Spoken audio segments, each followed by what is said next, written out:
আমরা তো সব দল দেখা শেষ, আগামীর দিন হবে দাড়ি টুপির বাংলাদেশ। ঠিক না বেঠে?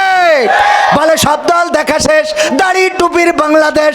ওগো আমার ভাইয়েরা, আমরা ইংরেজদের শাসন দেখেছি, তারা এই বাংলাদেশে আমাদেরকে শোষণ করেছে, আমাদেরকে দিয়ে জুম চাষ করিয়েছে, আমাদেরকে দিয়ে নীল চাষ করিয়েছে, আমাদের উপরে নির্যাতনের স্ট্রিম রোলার চালিয়েছে, জমিদারি প্রথা চালু করেছে, হিন্দুত্ববাদ দিয়ে দেশটারে ভরে ফেলেছিল, শান্তি দিতে পারে নাই। তারপরে আবার ভাগ হয়ে গেল, হিন্দুস্তান আর পাকিস্তান, পাকিস্তানিরা নিল। 23টা বছর আমাদের শাসন করলো, এই দেশে ধর্ষণ করলো, এই দেশে নির্যাতন করলো, আমাদের পণ্যগুলো পাকিস্তানে নিয়ে যেয়ে সিল মেরে দিয়ে আমাদের কাছে আবার বেশি দাম দিয়ে বিক্রি করতো, আমাদেরকে শোষণ করতো, নির্যাতন করতো। 23 বছরেও তারা শান্তি দিতে পারে নাই। এরপরে আমরা 71-এ আন্দোলন করলাম, স্বাধীনতা অর্জন করলাম। স্বাধীনতার পরে আমরা একের পর এক সরকার পাল্টালাম, বঙ্গবন্ধু, জিয়াউর রহমান, এরশাদ, খালেদা জিয়া, শেখ হাসিনা, বর্তমান ডক্টর ইউনূস, সব তো দেখা শেষ।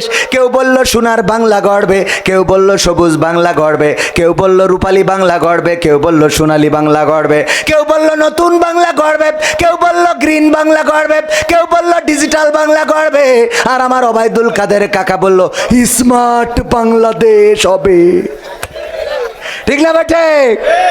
কিন্তু আমরা দেখলাম সেই স্মার্ট বাংলাদেশ গড়তে যে স্টেজ ভেঙে ফেলেছ। আমরা সোনার বাংলায় শান্তি পাই নাই, সবুজ বাংলায় পাই নাই, আমরা গ্রিন বাংলায় পাই নাই, নীল বাংলায় পাই নাই, নতুন বাংলায় পাই নাই, পুরাতন বাংলায় পাই নাই, আমরা ডিজিটাল বাংলায় পাই নাই, স্মার্ট বাংলায় পাই নাই। আমরা একটু এই বাংলার জমিনে কোরআনের বাংলা দেখতে চাই। ঠিক না বেঠে? আমরা এবার একটু কোরআনের বাংলা দেখতে চাই। আমরা সোনার বাংলা দেখেছি, সোনালী বাংলা দেখেছি, রূপালী বাংলা দেখেছি, নতুন বাংলা দেখেছি, পলিথিন মুক্ত বাংলা দেখেছি, ডিজিটাল বাংলা দেখেছি, স্মার্ট বাংলা দেখেছি। কোন বাংলায় সুখ আসে নাই। সুতরাং আমাদের দাবি হলো আগামীর বাংলা হবে সব কিছুর দিন শেষ, আল কোরআনের বাংলাদেশ।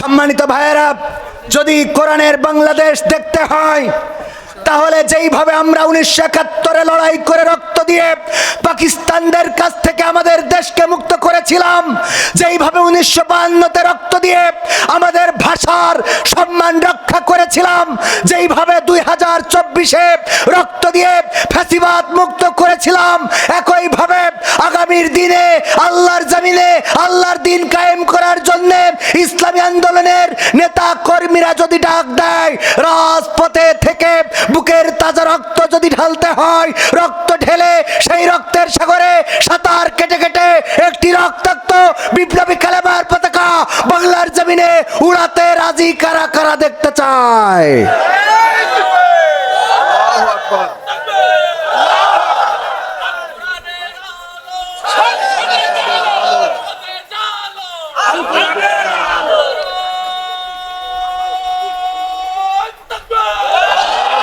সত্যি কি দেখতে চান? দেখতে চান? হাত আরো একটু টান টেনে করেন দেখি, আরো জোরে। কাকে দেখাচ্ছেন? আল্লাহকে। আমরা দিনের জন্য রক্ত দিতে রাজি আছি না নাই? জীবন দিতে রাজি আছি না নাই? টাকা লাগলে দিতে রাজি নাই, বলেন ঠিক কিনা? হ্যাঁ, টাকা লাগলেও দেবেন?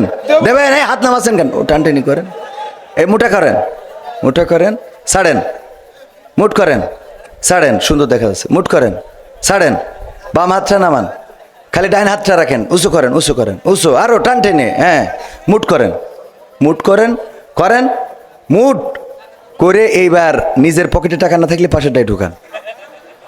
শিগগিরই যান ভিতরে, রাস্তায়, বাইরে যা আছে আগে নগদটা নেন, তারপর বাকির হিসেব পরে হবে। আর আগে এটা তুলে নি, ও কারণ ও ফাঁকি দিবা না, অনেকে উঠে যেতে পারে। ও আমিও বুদ্ধি শিখে গেছি, আগে এইটা নেবো, তারপরে পরেরটা পরে প্যাকেট শিগগিরই আগে। আমিও তো কিছু দেবো, আমি আমি আমার হাতের মুঠোর মধ্যে, হ্যাঁ, 500 টাকা না দিলে তো হবে না। আমার সে আরিফ সাহেব, হ্যাঁ বাবারে, আমিও না দিয়ে, আপনারা মনে করেন না যে না দিয়ে আমি করছি না যে আপনাদের কাছ থেকে